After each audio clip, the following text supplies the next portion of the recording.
Half the money I spend on advertising is wasted. The trouble is, I don't know which half. So said John Wanamaker, one of the most famous American pioneers in marketing and a founder of the department store chain that later became Macy's. The thing is, that quote was from the 1920s, but the problem still persists in 2021. In this edition of Commerce Code, the advertising attribution problem, the trouble with paying for clicks and eyeballs.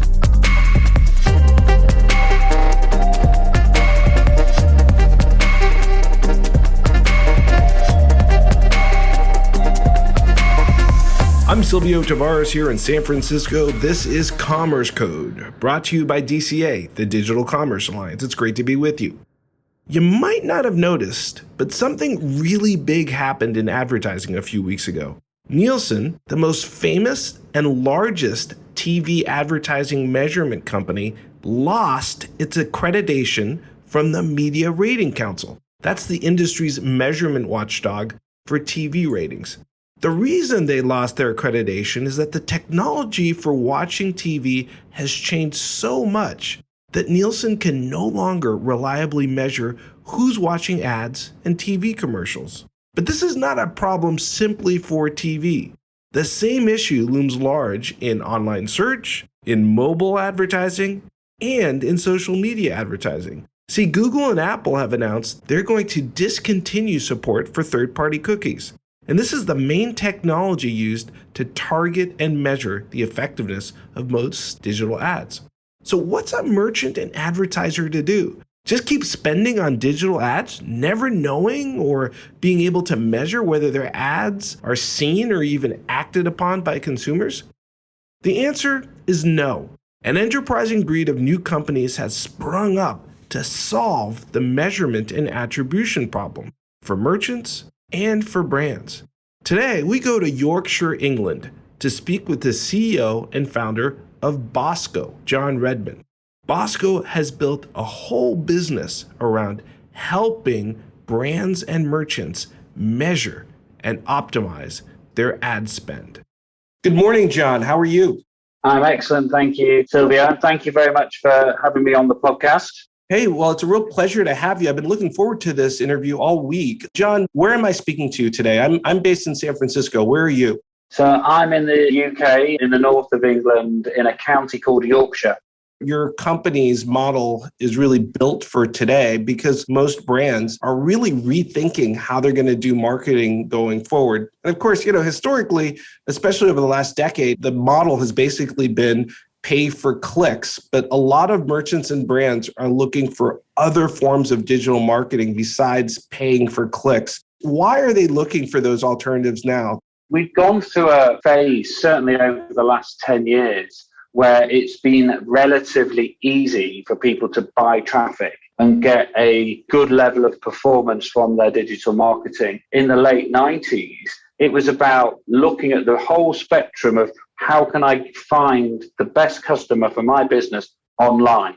And I think what we've done is we've gone into this sort of silo, which is how can I keep spending more money with Google, or how can I improve my Facebook?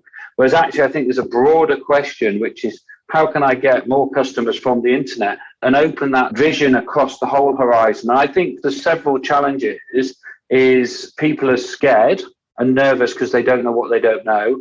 And I think there's a knowledge bias. People just know Google and it sort of works. And I think the competition's going up and up and up, Silvia. So the cost per clicks are getting more expensive. The margins are getting tighter. So people are having to look at alternative channels. So I think the next 2 to 3 years are going to be really interesting. And people need a broad strategy across all the different channels.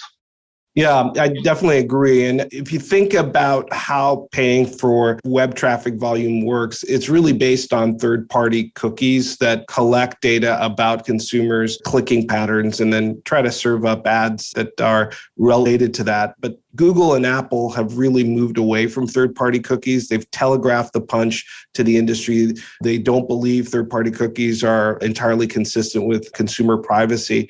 And so now we're seeing, new ways of marketing and targeting consumers through transactions, histories, often sourced, particularly in the UK, through open banking data. Do you think these types of technologies, are they going to rise up to fill the void left behind by the end of third-party cookie data? I think the answer to that is probably, and that's a bit vague coming from a performance marketing specialist, but we need to get some reliable first-party data. We need to make it easy for our customers to market the right message to the right person on the right device at the right time. And by removing a lot of the cookie tracking and everything else from a sort of data privacy point of view, it makes it a lot harder for the marketeer. So the marketeer will still find some way of getting hold of the data they need to get hold of. They always have and they always will. And I think it's a logical next step. But I think there's going to be other ways that people incentivize their customers to get first-party data, whether that's through logged in by having better opportunities and better sales or better products, or a better membership sort of community experience, giving people reasons to give their data in a guise to help the consumer. I think it's a very clever move by Google. Yep. Google is always thinking of the next mousetrap, and maybe even in this case, they've really moved quickly to develop one. One of the experiences that small and medium-sized companies have is, they start their Facebook campaign, they start their Google AdWords campaign, and they spend a lot of money and don't really increase their revenues that much. You work with these brands every day, all day. What is the biggest mistake small and medium-sized businesses make when it comes to digital marketing? I've got many, but I will highlight two. I think, first of all, it's agreeing as a leadership team across the business what the core objective of the activity is. So what are the KPIs and how are we going to measure that activity? Defining as maybe an acceptable cost of sale or return on ad spend, and actually writing down, going, right, we're happy to spend $3 to make $20. And as long as we're making $20, we'll keep spending $3.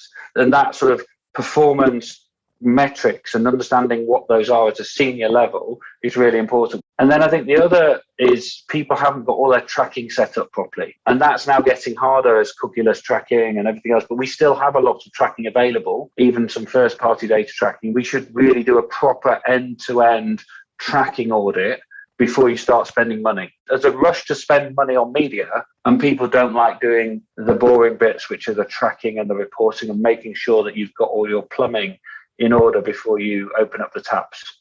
Really great insight. Now, of course, measuring ends up being really difficult. And as you pointed out, increasingly difficult as third-party cookie data slowly disappears.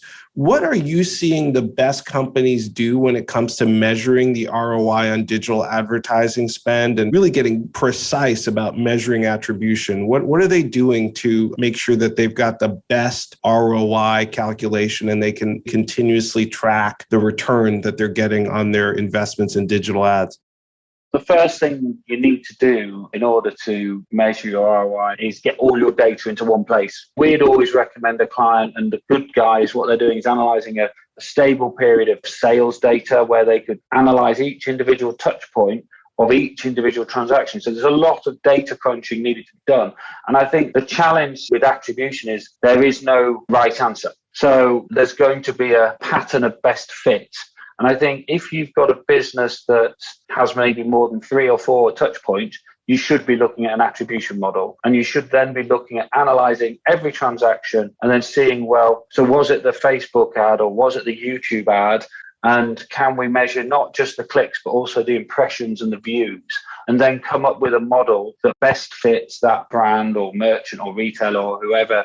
Those who get it right with attribution can really unlock additional budgets in new channels, and then they can get ahead of their competition. Once they understand the value of some of the upper funnel activity in maybe broader display activity, they can really scale their businesses. Your company is called Bosco. Tell me a little bit about what you guys do. Bosco is a marketing intelligence platform that helps agencies, brands, and retailers organize all their sales data and their performance marketing data into one central platform, ultimately to help them have more insights on their data to make better decisions. So Bosco can help them predict which channel should they be investing in, and where should they spend their next dollar? Well, John, thank you so much for your insights. I do want to ask you a question before I let you go. Has fall arrived in Yorkshire, or is it still summertime? If you'd asked me that yesterday, in the UK we have things called big coats. The big coat came out yesterday.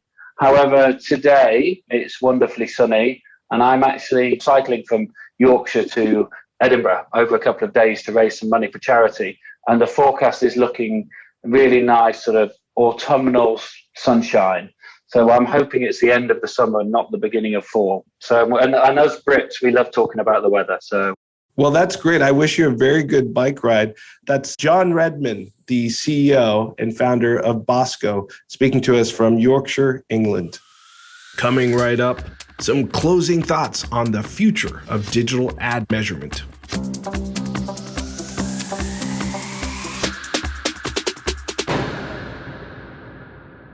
What gets measured gets done. It's an old business adage that's always really rung true for me. I've always believed in it. The reality is that if you can't measure your business, it's very difficult to navigate and to be successful. And that's why it's surprising that the measurement problem for digital advertising has persisted for so long. But as we've heard on today's show, the age of unmeasured digital ad ROI is coming to a close. New technologies, including using CardLinx and open banking data, they're rising to prominence as a way for merchants and brands to laser guide and precisely count their digital advertising ROI. The data is so good, in fact, that it would bring a big smile to old John Wanamaker's face. To find out more about the latest trends in digital commerce and digital advertising, check out our website at www.digcomall.org. That's www.digcomall.org. For the Digital Commerce Alliance, take care of yourself and take care of each other. God bless you. This is Silvio Tavares, signing off.